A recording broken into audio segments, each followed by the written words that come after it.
వెళ్ళాలని. కాబట్టి నేను ఎక్కువ సమయం వృధా చేయను. కాబట్టి మీ అందరికి, మీరు కూడా ఆఫీసులకు వెళ్ళాలి కాబట్టి మీ అందరిని కోరుతా ఉన్నాను, మీరు ఓటు రావడము, ఓటు వేసేటప్పుడు మన భవిష్యత్తు కోసం ఓటేయడం. మీకు తెలుసు ల్యాండ్ ఆర్డర్ పరిస్థితి ఏ రకంగా ఉంది. గతంలో మోడీ గారికి ముందు మన హైదరాబాద్ నగరంలో కూడా పాకిస్తాన్ మొత్తము ఏ రకంగా బలపడిందో, ప్రతి బస్తీలో ఏ రకంగా వేలుడుకుపోయిందో మీకు తెలుసు. లుంబిని పార్కులో బాంబు పేలులు పెట్టి చంపారు వందల మందిని. గోకుల్ చాట్ బండార్లో అదే సమయంలో సేమ్ టైం, జీరో టైంలో 3 ప్లేస్లలో ఒకటేసారి బాంబు పేల్చారు. అదేవిధంగా అడిషనల్ ఐపీఎస్ ఆఫీసర్ కృష్ణప్రసాద్ హత్య కావచ్చు. ఈ రకంగా దేశమంతా కూడా బాంబేలో జరుగుతున్నటువంటి 7 నడుస్తున్న ట్రైన్లు ఒకటే టైంలో మధ్యాహ్నం 2 గంటల కంటే సరిగ్గా 2 గంటలకు 7 ట్రైన్లలో బాంబులు పెట్టి చంపారు నడుస్తున్న లోకల్ ట్రైన్లను. మన పార్లమెంట్ మీద దాడి, విమానాల హైజాకు, దేశంలో ఎన్ని రకాలుగా. ఒక జమ్మూ కాశ్మీర్లోనే స్వాతంత్రం వచ్చినప్పటి నుంచి నరేంద్ర మోడీ గారు ప్రధానమంత్రి అయ్యేంత వరకు 46,000 మంది సైనికులు కానీ వీళ్ళని చనిపోయారు పాకిస్తాన్ కారణంగా. ఈ రోజు పరిస్థితి ఏంది? నరేంద్ర మోడీ గారు వచ్చిన తర్వాత పూర్తిగా కంట్రోల్ చేయడం జరిగింది. పాత అలవాటు ప్రకారము 2 సార్లు వాళ్ళు మన సైనికులను చంపితే, మన నరేంద్ర మోడీ గారి నేతృత్వంలో మొదటిసారి పాకిస్తాన్ యొక్క భూభాగంలోకి మనం వెళ్లి అక్కడ ఉన్నటువంటి టెర్రరిస్టులను సర్జికల్ స్ట్రైక్ ద్వారా, ఎయిర్ స్ట్రైక్ ద్వారా ఏ రకంగా హతమార్చామో, ఏ రకంగా ప్రపంచానికి, పాకిస్తాన్కు బుద్ధి చెప్పామో, ఈరోజు పాకిస్తాన్ తోక ఆడిస్తలేదు. తోక పూర్తిగా కట్ చేయడం జరిగింది. పూర్తిగా నడ్డి విరిచాల్సి ఈరోజు పాకిస్తాన్ లేవలేని పరిస్థితుల్లో ఉంది. దిక్కుతోచని పరిస్థితుల్లో ఉంది పాకిస్తాన్. తినడానికి తిండి లేనటువంటి పరిస్థితుల్లో ఈరోజు పాకిస్తాన్ ఉంది. మన దేశాన్ని అనేక సంవత్సరాలుగా స్వాతంత్రం వచ్చినప్పటి నుంచి మొన్నటి వరకు ఏ రకంగా వేధించిందో మనకు తెలుసు, ఏ రకంగా ఇబ్బందులు పెట్టిందో మనకు తెలుసు, ఏ రకంగా దొంగ నోట్లు మన ఇండియన్ కరెన్సీ ముద్రించి భారతదేశంలో మొత్తము లక్షల కోట్ల రూపాయలు ఏ రకంగా చలామణికి తీసుకొచ్చిందో మనకు తెలుసు, ఏ రకంగా ఉగ్రవాద కార్యక్రమాలు పెంచిపోసిందో మనకు తెలుసు, ఏ రకంగా మతకలాలు చేసిందో మనకు తెలుసు. అటువంటి పాకిస్తాన్ ఈరోజు లేవలేనటువంటి పరిస్థితుల్లో మోడీ గారి యొక్క నాయకత్వంలో ప్రపంచంలో పాకిస్తాన్ ఏకాకి చేసి ఈరోజు ఏ రకంగా ముందుకు తీసుకెళ్తున్నో మనకు తెలుసు. కాబట్టి ఈరోజు అన్ని విషయాలలో జాతీయ రహదారులు అద్భుతమైనటువంటి జాతీయ రహదారులు. ఇక్కడ నుంచి నాగపూర్కి వెళ్ళినా, ఇక్కడ నుంచి మనము వరంగల్కి వెళ్ళినా, ఇక్కడ నుంచి కర్నూలుకి వెళ్ళినా, బెంగళూరు సైడ్ వెళ్ళినా, లేకపోతే బాంబే సైడ్ వెళ్ళినా, మన వరంగల్ సైడ్ వెళ్ళినా, అన్ని రోడ్లు అద్భుతంగా 100% ఖర్చుతో నరేంద్ర మోడీ గారు మన తెలంగాణలో కాదు దేశమంతా అద్భుతమైనటువంటి జాతీయ రహదారుల నిర్మాణం చేయడం జరిగింది. ప్రపంచ స్టాండర్డ్, వరల్డ్ స్టాండర్డ్ రోడ్స్ ఈరోజు నేషనల్ హైవేస్ జరుగుతూ ఉన్నాయి. మహిళలకు 33% రిజర్వేషన్ అనేక రోజుల నుంచి పెండింగ్ లో ఉంది, అది చేయడం జరిగింది. కాశ్మీర్ రావణ కాష్టాల్లో ఉన్న కాశ్మీరు ఆర్టికల్ 370ని ధైర్యం చేసి రద్దు చేయడం జరిగింది. 500 సంవత్సరాలుగా పెండింగ్ లో ఉన్నటువంటి రామ జన్మభూమిని నిర్మాణం చేయడం జరిగింది. కాబట్టి మీ అందరినీ కోరుతా ఉన్నాను, అన్ని విషయాలు ఈరోజు ఆలోచన చేసి మరి నరేంద్ర మోడీ గారిని మరొకసారి ఆశీర్వదించాలి. దేశవ్యాప్తంగా ఎక్కడికి వెళ్ళినా కూడా, ఏ రాష్ట్రానికి వెళ్ళినా, ఏ జిల్లాకి వెళ్ళినా, ఏ గ్రామానికి వెళ్ళినా, ఏ ఇంటికి వెళ్ళినా కూడా ముఖ్యంగా మహిళలు, యూత్ నరేంద్ర మోడీ గారు అంటే ఈరోజు అభిమానం ఎక్కువ చూపిస్తా ఉన్నారు. మహిళలు పూర్తిగా ఈరోజు నరేంద్ర మోడీ గారి పట్ల ఆదరణ చూపిస్తా ఉన్నారు, ఆశీర్వదిస్తా ఉన్నారు.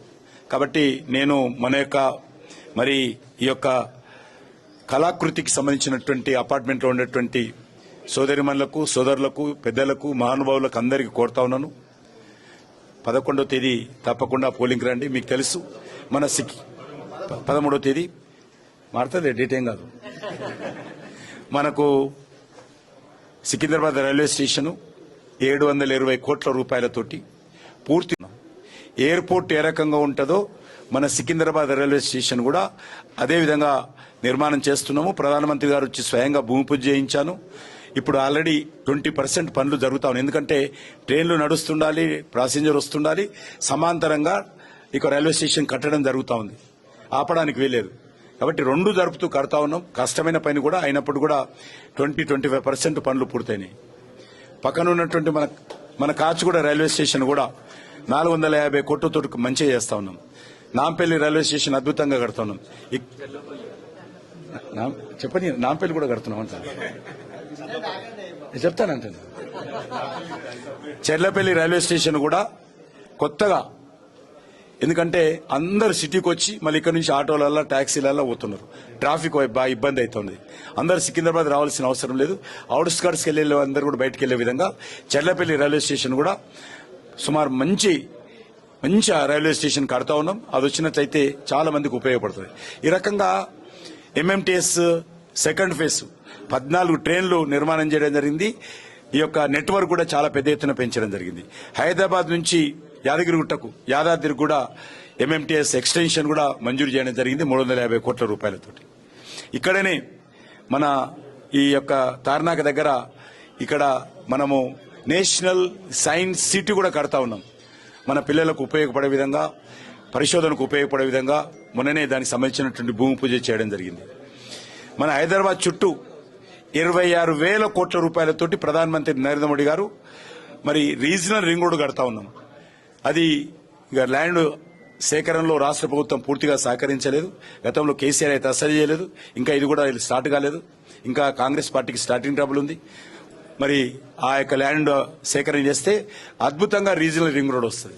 రీజనల్ రింగ్ రోడ్ వస్తే పేదవాళ్లకు, మధ్యతరగతి ప్రజా వాళ్లకు శాటిలైట్ టౌన్స్ నిర్మాణం చేస్తే చాలా తక్కువ ధరలో హౌసింగ్ ఫెసిలిటీ వస్తుంది. కొన్ని వేల శాటిలైట్ టౌన్స్ రావడానికి అవకాశం ఉంది. ఇండస్ట్రీస్ రావడానికి అవకాశం ఉంది. ఐటీ సెక్టర్ రావడానికి అవకాశం ఉంది. ఎంటర్టైన్మెంట్ యాక్టివిటీ రావడానికి అవకాశం ఉంది. టూరిజం సెక్టర్ రావడానికి అవకాశం ఉంది. అనేక రకాల ఆటోమొబైల్ పరిశ్రమలు రావడానికి అవకాశం ఉంది. లక్షలాది మందికి ఉద్యోగాలు దొరుకుతాయి. తెలంగాణ అభివృద్ధిలో game changer regional ring road. 26,000 కోట్ల రూపాయలు నేనే ప్రధానమంత్రి గారిని ఒప్పించి దేశంలో మొట్టమొదటి రీజనల్ రింగ్ రోడ్డు మన తెలంగాణ హైదరాబాద్ తీసుకురావడం. కాబట్టి అనేక రకాలుగా కార్యక్రమాలు చేస్తా ఉన్నాం. కాబట్టి నేను మీ అందరినీ కోరుతా ఉన్నాను, ఈరోజు దేశంలో నీతి కోసం, ధర్మం కోసం, నిజాయితీతో, అంకిత భావంతో, డెడికేషన్తో పనిచేస్తా ఉన్నారు. 9.5 సంవత్సరాలైంది ప్రధానమంత్రిగా. ఒక్కరోజు కూడా సెలవు తీసుకోకుండా పనిచేశాడు. ఒక్కరోజు కూడా. అదే సమయంలో మన రాష్ట్రంలో ముఖ్యమంత్రి అయ్యండి కేసీఆర్ గారు. ఒక్కరోజు కూడా ఆఫీస్కి రాలేదు. కొత్తది పాతది వాస్తు బాగాలేదని కూలగొట్టాడు. సన్నీలా స్ట్రోక్ వస్తుందని అందులో ఎవరు చెప్పారు? ఎన్టీ రామారావుకి సన్నీలా స్ట్రోక్ వచ్చింది కాబట్టి నేను అందులో పోతే సన్నీకల స్ట్రోక్ వస్తుందని ఎవరో మరి జ్యోతిష్కుడు చెప్తే ఆయన రాలేదు. రాకపోవడం కాదు, కూలగొట్టి కొత్తది కట్టాడు మన డబ్బులను విడేసి. ఇనాగ్రేషన్ రోజు వచ్చి నువ్వు మళ్ళా రాలే. అందుకే పర్మనెంట్ గా ప్రజలు ఆయన నువ్వు సెక్రటరీకి లాభం లేదు, నువ్వు ఫామ్ హౌస్ లో ఉండాలని చెప్పి ఫామ్ హౌస్ పంపించారనుకో, అది వేరే విషయం. కాబట్టి నేను మీ అందరినీ కోరుతా ఉన్నాను, ఆలోచించి మన యొక్క దేశానికి ప్రధానమంత్రిని మరొకసారి మీరందరూ ఆశీర్వదించి నరేంద్ర మోడీ గారిని చేయాల్సిందిగా మీ అందరినీ ప్రార్థిస్తూ సెలవు తీసుకుంటున్నాను. జై హింద్.